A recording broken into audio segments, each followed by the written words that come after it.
然后那他妈眼睛这么一瞪，他把他妈往边这么一捂啊，举起这个榔头，照着这个林红景的脑袋哐呀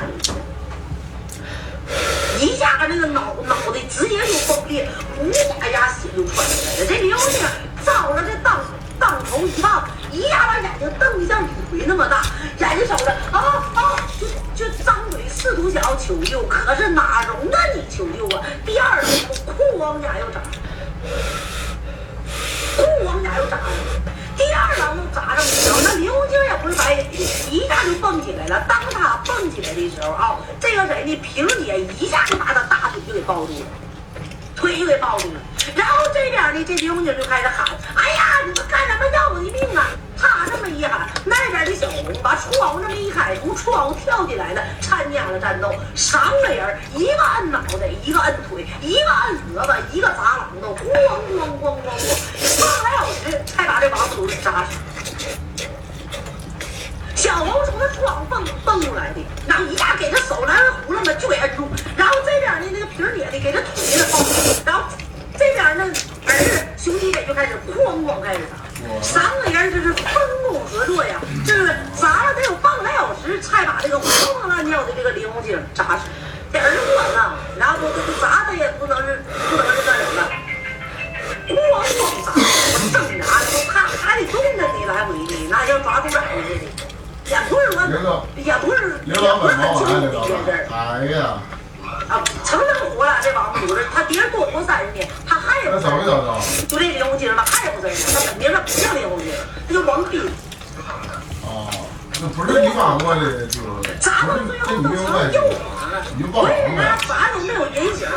流水世界最后一句话，这林红景说：“哎呀，别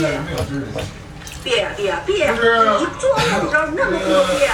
我买了个遥控飞机。”砸死了之后，这个小红的浑身就开始抖，然后反正我计划是周5、周6、周天、周1，我是计划在4天。然后你看看你哪天，你在4天也行，在4天也行，在7天都行。反正我是计划在4天，然后你看看你哪天去。就他们工地里可以做到干，他都拿过来了，他都有准备。还有一个什么，在后边夹着的这编织袋全拿进来了，15个黑色的大塑料袋，然后还有什么呢？一个编织袋。就这样，这个熊鸡妹让他娘俩都出去了，他一个人在屋里头肢解这个林红景的尸体，整整肢解了1天1宿，才把林红景分成了20个大小不等的块，然后分别装在了4个大黑塑料袋里，每个黑塑料袋上面套了5个，就套了5层。套完这黑塑料袋之后，又把这黑自己的那个东西放在这个编织袋里，而第2天连夜，第二天开始完事儿了，等第2天放在这个后边上，推到了后边后山坡上嘛，他家打上那山坡上挖坑埋了，挖了老深，然后给他埋了，就他俩打上就埋了，埋完事儿了之后就回来了，他就对这个自己的妈妈说，他呢这个负责，然后基本上没事儿，然后但是呢那也咱就得分开，你不分开也不行。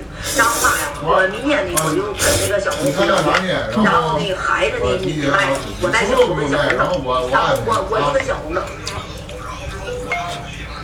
但是他那块就是你去的话，我发群里了，你那个行程码和这码、姓名、电话号、乱七八糟的车牌号要挺多，咱我都发群。没有了，这样，就小红没了。但是得提前1天报备。这样不大冒汗了，太热了。这得裹啊。直到今天小红还冒烟呢。